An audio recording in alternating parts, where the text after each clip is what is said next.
Yo, what up YouTube? We're back in the garage again, working on this EHP. I've been slacking with the YouTube editing and uploads. Maybe I'll work on that tonight. But the last video I'm uploading is probably the interior.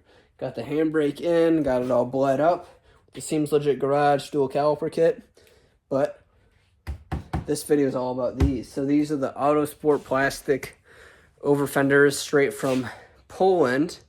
They're 100% plastic, unlike the fenders on this car, which are fiberglass. So, you know, they shouldn't crack or anything like that. But as you guys can see, I got them riv nutted on here right now, but the body is not cut out. So I'm going to show you guys how I cut up the car and how I weld it all up, seal it.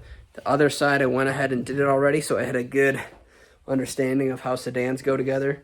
They're a little bit different than coupes. So got all this cut up, primed, painted, and I'm going to go ahead and seal it with some seam sealer.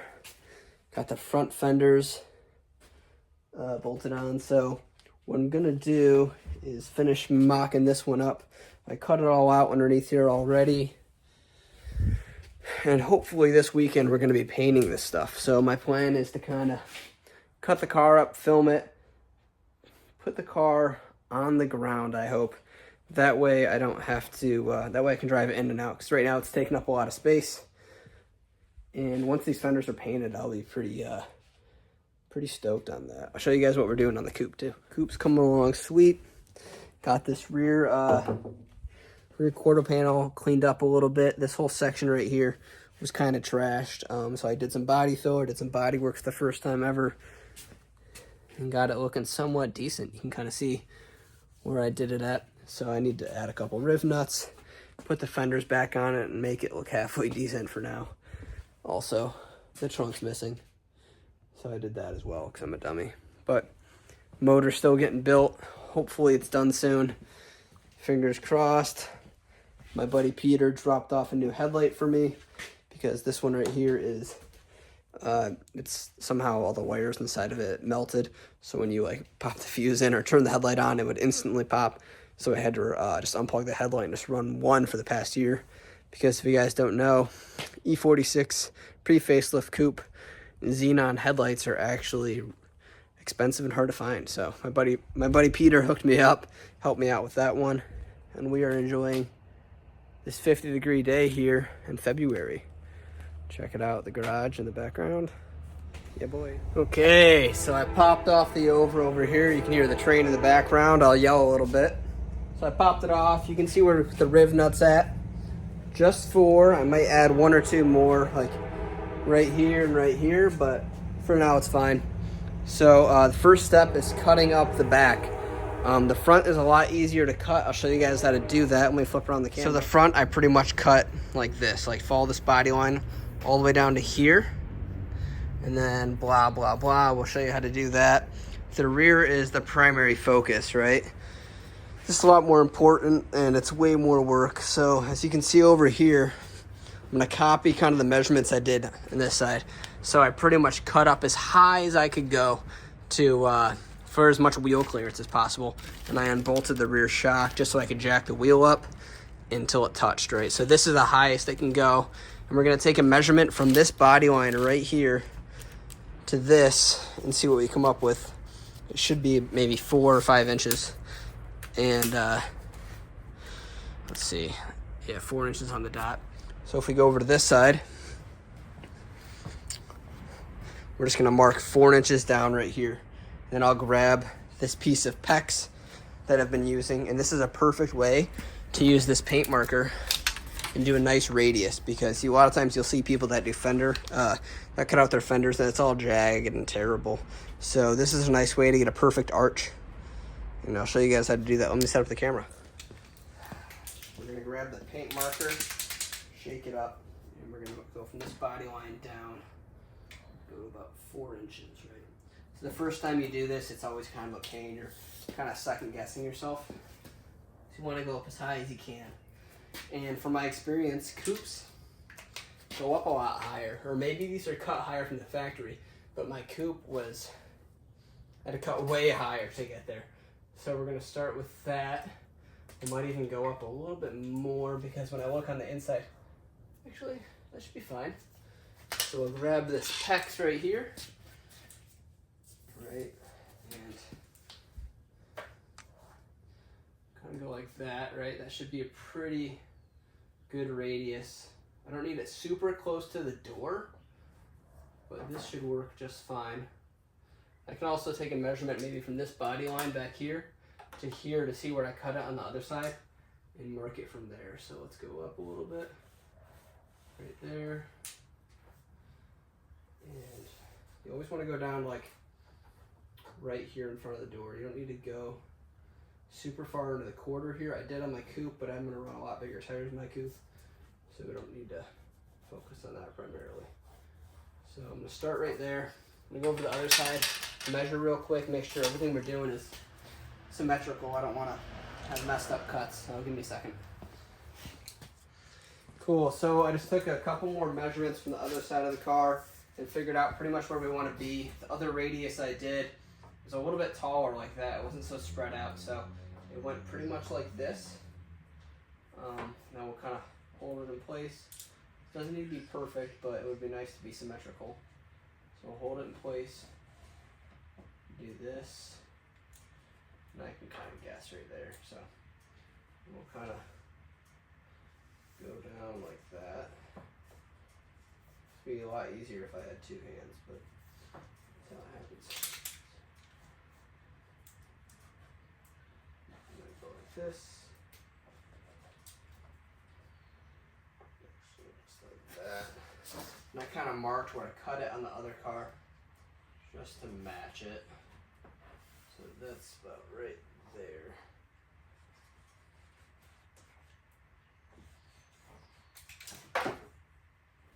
It's getting pretty close to that. Okay, and then final trim right there. Kind of slice it. I can actually pull this one back a little bit. So I don't want to go entirely into the door, but some kind of radius like that. You know, how it starts off all nice, and then before you know it, I'm just doing it by hand. So that's what it's going to look like. I got the phone on the chair now, so it's a little bit better view. I'll scoot it closer and we'll start cutting.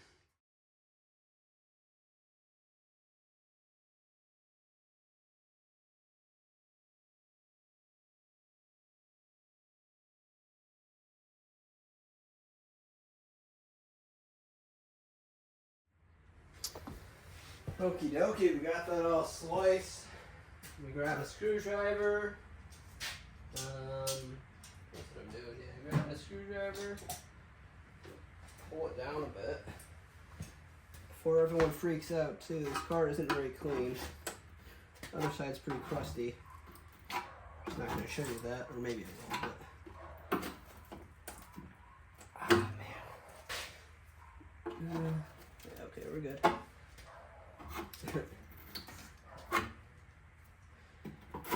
Probably something you should do with like actual gloves on, not just sunglasses or normal gloves. So I'll slice this right here.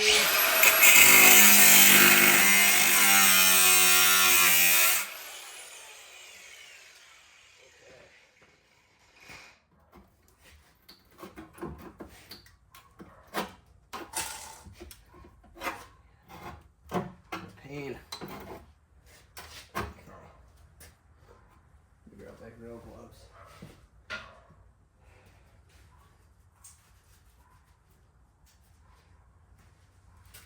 Look at these sunglasses. I think these are Lauren's sunglasses, but she's okay. She'll never know.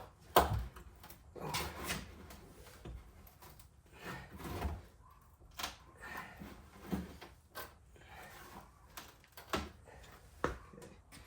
This is funny, actually. If you look down in here, you can see where the where I had my stance car days. Look at the quarter. Look how much it's burned up from rubbing so much with the really tight fitment. It's funny. So, I noticed that these cars are a lot easier to patch up and weld than the coupes too. Like this is pretty much almost touching. The coupe it's so far away, like you have to hammer so much. Okay, I'm gonna cut this stuff too. Get back to it.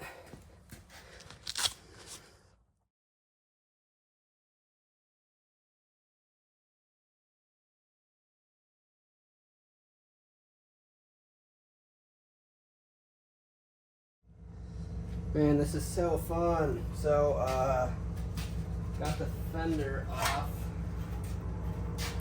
See where it's rubbing and everything for the longest time. Pulling outside.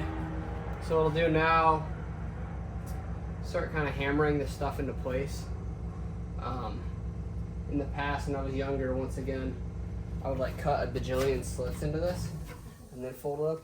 But what happens is when you hammer everything up, it actually starts to separate. So nowadays I'll do like 1, 2, 3, 4 maybe slits, and I'll hammer everything up, and it seems to work a lot better that way.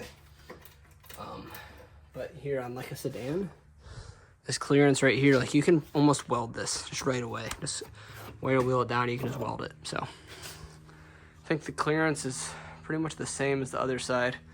I'll do a few more measurements just to make sure, but excited. I'm gonna go ahead and drop the, this doesn't clear the impact. Drop the lower shock mount.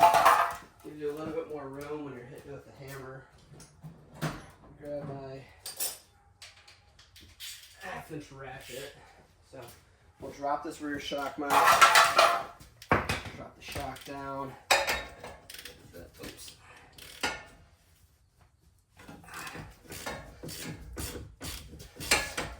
So you can see I cut these slits right here in the corner. Oops. It's just tight down here with this exhaust.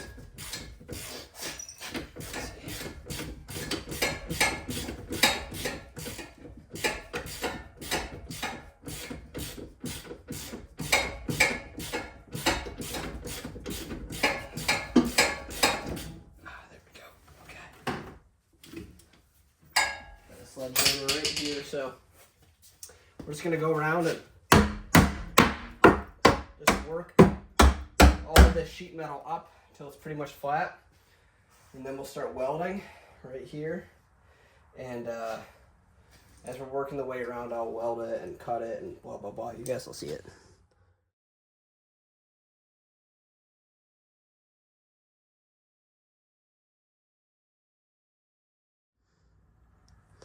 All right, I'm tired of smashing and hammering. Pretty much got everything flat inside the fender well. I need to wire wheel this before I smash it up for the, hammer it up for the last time. So let's go along the side, just clearing it up. Just so we have some clean metal to weld to. And then we'll start kind of get all the metal into the final form, so I can start tacking it and working it along so it's all smooth. It's not fun. Overfenders seem really cool until you have to do this kind of stuff, and then you're like, why didn't I just leave it alone? You know? Okay, so I'll start it back up when we're getting ready to weld. Alrighty, we're gonna get started with some welding. You don't need any crazy welders for a project like this. Like, I just have a cheaper Everlast. It's 110 or 120 volt, and you can start by I got a cheap helmet too. Nothing crazy, but to start by, the paint's gonna catch on fire. And I'm just gonna start tack welding along here.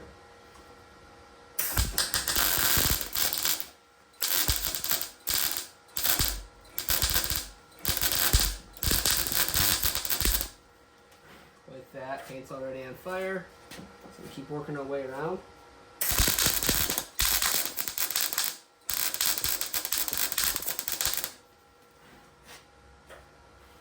Welds don't need to be like super strong, but you know, hopefully they'll keep everything in place.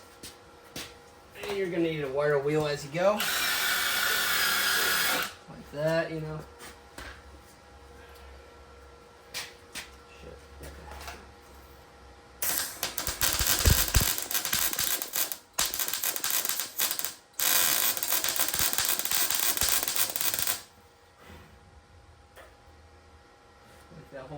just missed, so it's going to come out pretty ugly.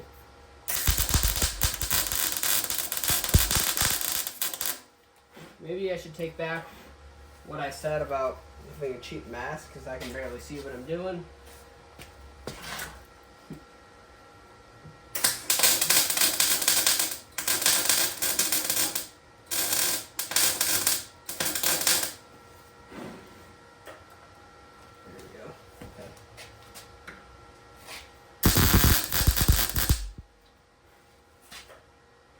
Cool, I'm going to turn on the time lapse and go for it.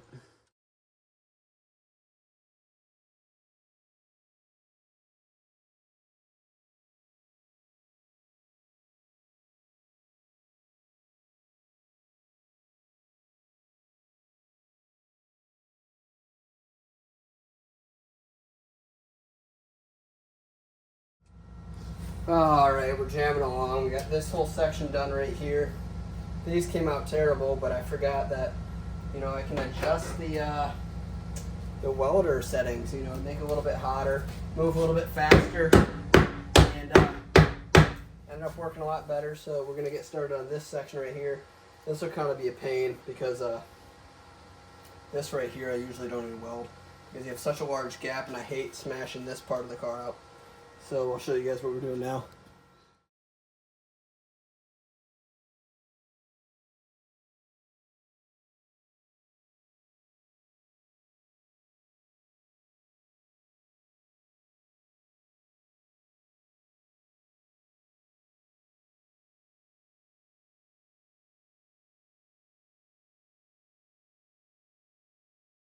Alright, ladies and gents, that is it. Check out the Booger Weld 9000s. Look at, oh, I didn't have the settings good right there. Here they got better. And then the metal started getting dirtier and dirtier right there, so that's how it goes. This car's been resprayed before, so wow, look at this, I'm just ruining the door. So like the paint just comes up super easy compared to this car where the paint barely comes up when you weld on it. So now I'm gonna lob off all this excess metal, and I'll clean all this up, wire wheel it, and we'll see what we can come up with. I need to tape it off kind of like I did over there, and I gotta, you know, it's a whole process. Ooh, I think I can take off my helmet instead of my hat. Go ahead. Wipe on this. I need my safety glasses. Safety sunglasses. There we go.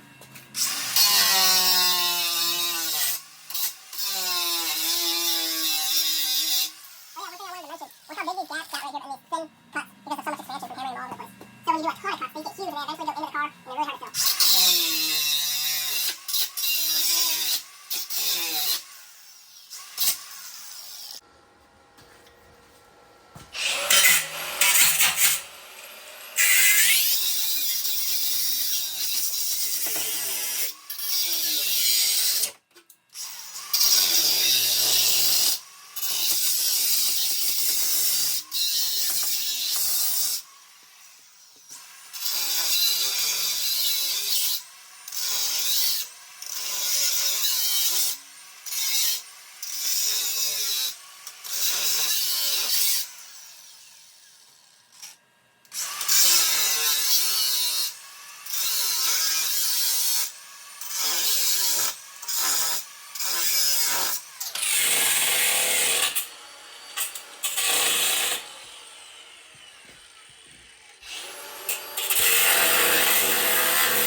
Check it out. Okay.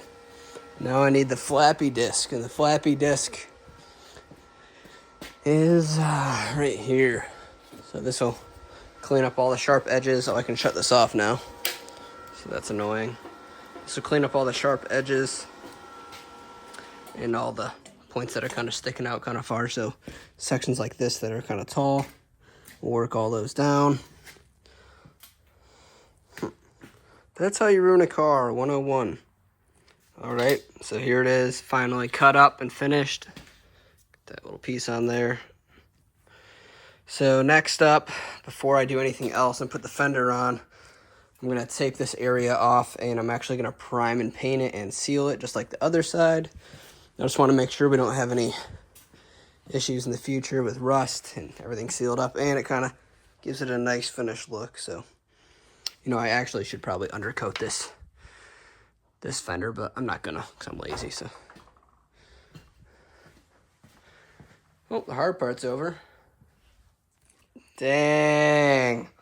All right, boys and girls. You can't really tell how wide this is, but I just test fit the fender, and these fit perfect. We got everything sealed up right here. So I just did a little tape line, and obviously it's black, but it'll be covered up by the overfender. Everything's cut and welded and sealed. I don't think it really came out as good as this side. I took a little bit more time on this side, but you know, that's the way it goes. I'm not too worried about it. So next up, we're gonna work on cutting out these front fenders, or this front fender. So I marked out pretty much where I want to cut it. 1 inch up for the 1 inch up from this body line right here, and then 3 inches over from this door to, or from this fender to here, and then along this body line right here, just to copy the other side. And then I'll curve it down like this through here and cut this. I'm gonna leave this for right now. I'm kind of thinking if I leave this area right here, I can support the bumper a little bit better if I need to zip tie it. So let me get the camera set up, and we'll start slicing and dicing this one.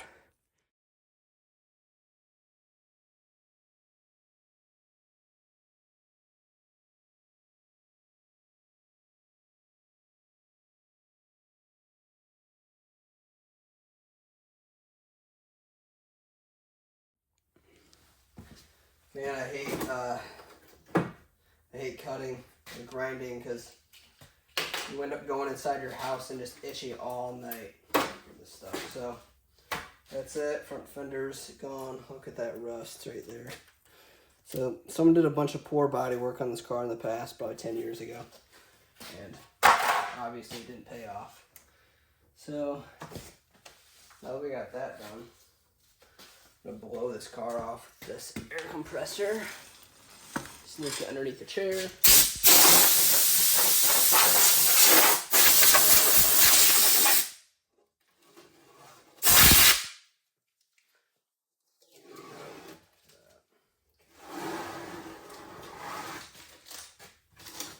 So I wanted to leave as much of the fender kind of as possible. It'll kind of make it a little bit more structural, nothing will be flopping around. And I might even need to secure the fender right here.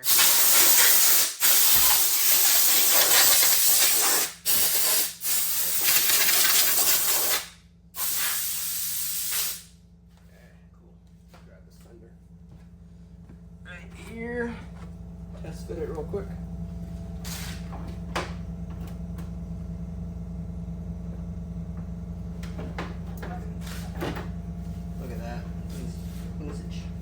Cherry. A little bit of a clearance issue right here, so I'll go ahead and trim that. And we can start. Looks like that side's good too. So let me trim that. Then I gotta trim this section right here. You can see this kind of sticks out too much. Not sure why they did that, so I'm gonna cut that real fast and make it sit a little bit more flush.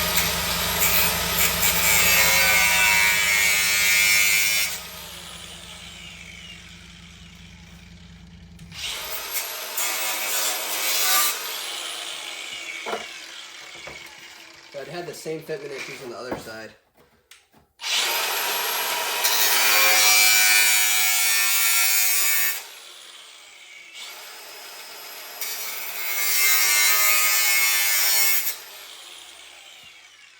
Not the end of the world. I've bought a lot more expensive things that fit a lot worse.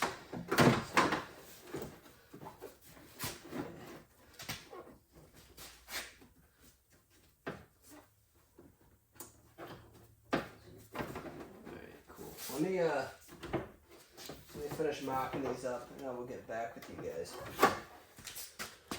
Okay, I got the fender pretty much laid out right where I want it. It's never going to be perfect, so I'm not too concerned about it. I'm not perfect, no one is, so I'm going to push the fender back to where I want it. Line up right here. Drill a hole about center right here.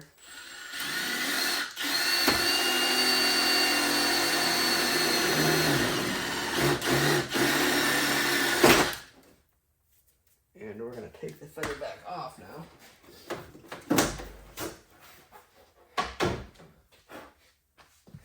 Take my next drill with a larger bit.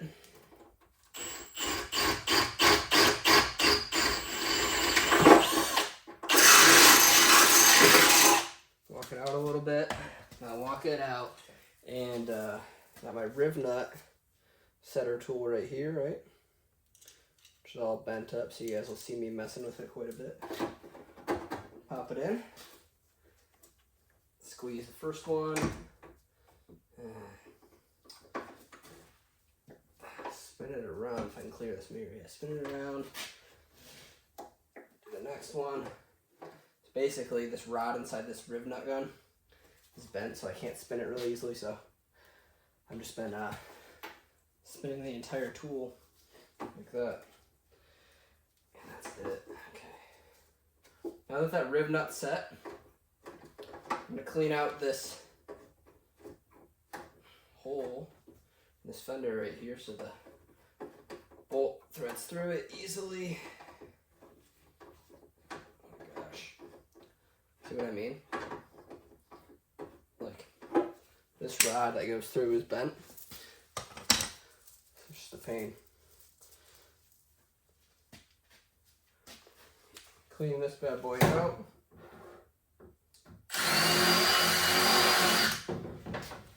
Doesn't need to be perfect. Pull that tape off.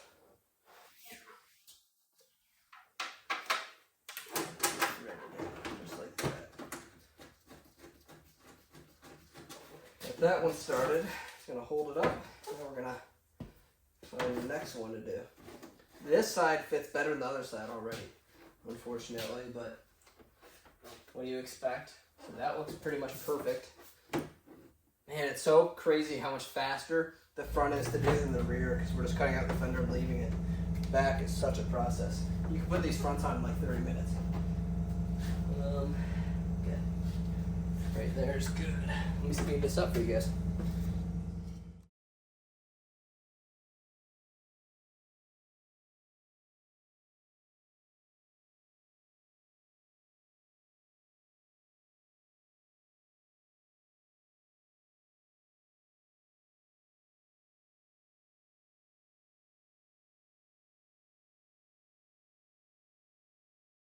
Well, there it is. Got them all bolted down, riv nuts and everything. The fitment on this side is quite a bit better than the fitment on that side. I don't know if it's because I rushed that side a little bit more, but yeah, I used 1, 2, 3, 5 rivets to hold these things down. And don't worry, I am going to spray them before I run them on the car, because I'm not that guy. So right here you can kind of see the fitment. This is kind of bowed out a little bit more than I'd like it to be. I wonder if I could stretch the bumper out to make it fit, but pretty sweet, super wide. And here I have the other side off so I can trim it up and sand them, but that's what that side looks like. So I'll get back with you guys once I have the fenders painted and everything fitted up. It should be on the ground, looking good.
Well, ladies and gentlemen, check it out. I almost forgot to film the finished product. I went through my phone, I was editing the video, and realized that I didn't take a video of the finished product. So here it is. We sprayed the fenders. I did all the prep work in a buddy of mine, AJ. We sprayed them in my other buddy's garage, Greg's garage. So they came out pretty sweet. Sorry, I was just taking them off right now for Instagram. They came out pretty sweet, like no orange peel, a little bit of dirt. The paint isn't a perfect match, but it's like $270 in material, including primer and clear and base. And we have some left over, and I'm stoked on it. Check it out. So, got it lowered and fitted on the SSR Minervas. Had to use a bunch of spacer up here, like 40 mil or 50 mil. But these are super wide up front. I think I need to trim this right here. I'm stoked on it. So I hope you guys are too. Thanks for following along. Everything bolted up great. We're good to go. Time to drift.